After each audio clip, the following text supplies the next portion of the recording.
सोचिए, भारत की जो विशाल अर्थव्यवस्था है वो एक समंदर की तरह है। इसमें हर रोज उतार चढ़ाव आते रहते हैं, पर कोई तो है जो इस समंदर को शांत रखता है, इसे संभालता है। कौन है ये? तो सवाल यही है कि आखिर ये शक्तिशाली संरक्षक है कौन? वो कौन सी संस्था है जो आप जानते हैं पर्दे के पीछे से हमारी पूरी फाइनेंशियल लाइफ को दिशा देती है?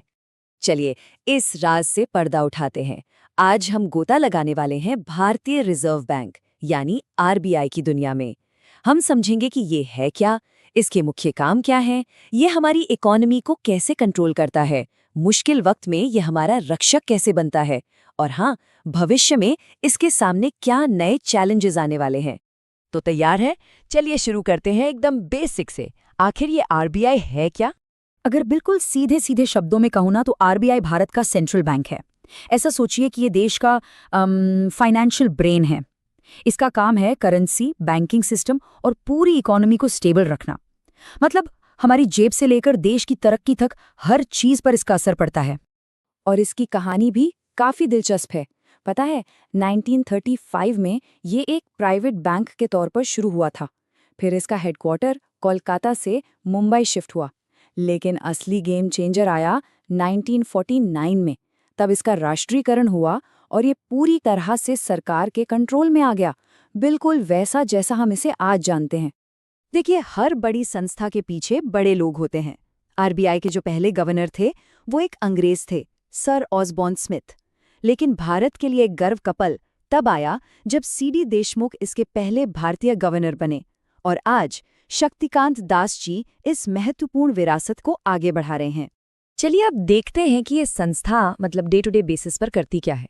आरबीआई के जो मुख्य काम है ना, वो हमारी इकोनॉमी के इंजन रूम की तरह है, जो चुपचाप बैकग्राउंड में पूरे सिस्टम को चलाते रहते हैं। एक काम करिए, अपनी जेब से कोई भी नोट निकाल कर देखिए। 1 रुपए के नोट को छोड़ दीजिए, बाकी जितने भी नोट हैं वो सब आरबीआई ही जारी करता है। हाँ, ये एक दिलचस्प फैक्ट है कि 1 रुपए का नोट सीधा भारत सरकार जारी करती है। आरबीआई को बैंकों का बैंक भी कहते हैं। अब सोचिए, जैसे हम अपना पैसा किसी बैंक में रखते हैं, ठीक वैसे ही सारे बैंक अपना पैसा आरबीआई के पास रखते हैं।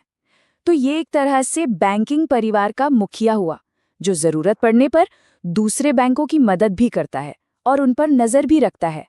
और बात यहीं खत्म नहीं होती।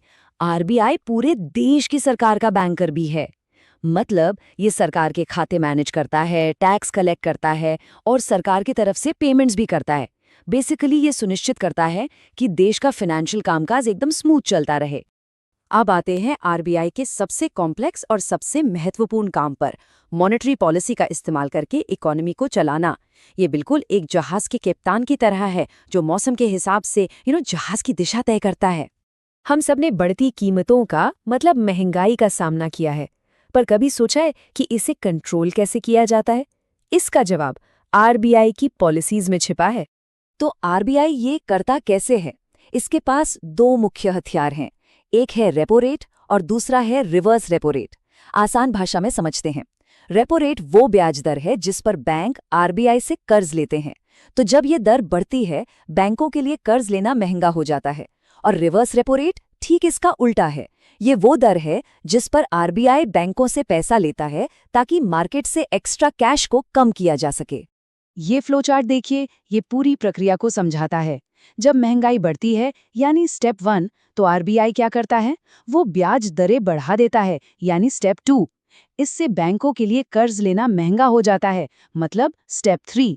तो वो होम लोन और कार लोन जैसी चीजें महंगी कर देते हैं। अब जब लोन महंगे होंगे तो जाहिर है हम लोग खर्च कम करेंगे, जो कि है स्टेप 4। और इस तरह मार्केट में पैसे का फ्लो कम हो जाता है, जिससे महंगाई कंट्रोल में आ जाती है, यानी स्टेप 5। और रेपो रिवर्स रेपो रेट के अलावा भी आरबीआई के पास सीआरआर और एसएलआर जैसे और भी टूल्स हैं। इन सब को मिला दें तो एक पावरफुल टूलकिट बन जाता है, जिसका इस्तेमाल आरबीआई इकोनॉमी में मनी सप्लाई को कंट्रोल करने के लिए करता है।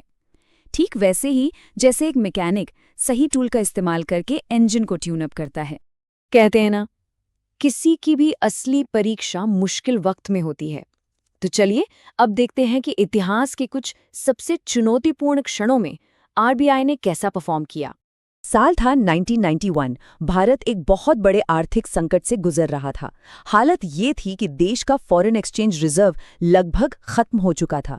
उस मुश्किल वक्त में आरबीआई ने ही इकोनॉमी को संभाला और देश को डिफॉल्ट होने से बचाया। एक बहुत ही निर्णायक भूमिका थी। और फिर 2016 का विमुद्रीकरण, उसे कौन भूल सकता है। जब रातों रात 500 और 1000 रुपए के नोट बंद कर दिए गए तो पूरे देश में करेंसी बदलने और नए नोट पहुंचाने की जो भारी भरकम जिम्मेदारी थी वो आरबीआई के कंधों पर ही थी, और उसने इस बहुत बड़े लॉजिस्टिकल चैलेंज को मैनेज किया। और अभी हाल ही में 2020 में कोविड-19 महामारी के दौरान जब सब कुछ थम गया था, आरबीआई एक बार फिर आगे आया। उसने ब्याज दरें घटाईं, लोन की ईएमआई पर छूट दी, ताकि आम लोगों और बिजनेस को एक बहुत ज़रूरी फाइनेंशियल सपोर्ट मिल सके। चलिए अब वर्तमान में आते हैं और देखते हैं कि आज के इस डिजिटल दौर में आरबीआई की भूमिका कैसे बदल रही है और भविष्य में इसके लिए क्या नया है। आज हम सब जो चुटकियों में पेमेंट करने के लिए यूपीआई का इस्तेमाल करते हैं ना, उसकी सफलता के पीछे आरबीआई का एक बहुत बड़ा हाथ है। आरबीआई ने डिजिटल पेमेंट्स को बढ़ावा देने में बहुत ही महत्वपूर्ण काम किया है, जिससे भारत एक कैशलेस इकोनॉमी की तरफ तेजी से बढ़ रहा है। तो आज आरबीआई का काम सिर्फ महंगाई को कंट्रोल करना नहीं रह गया है, वो डिजिटल पेमेंट्स को भी बढ़ावा दे रहा है।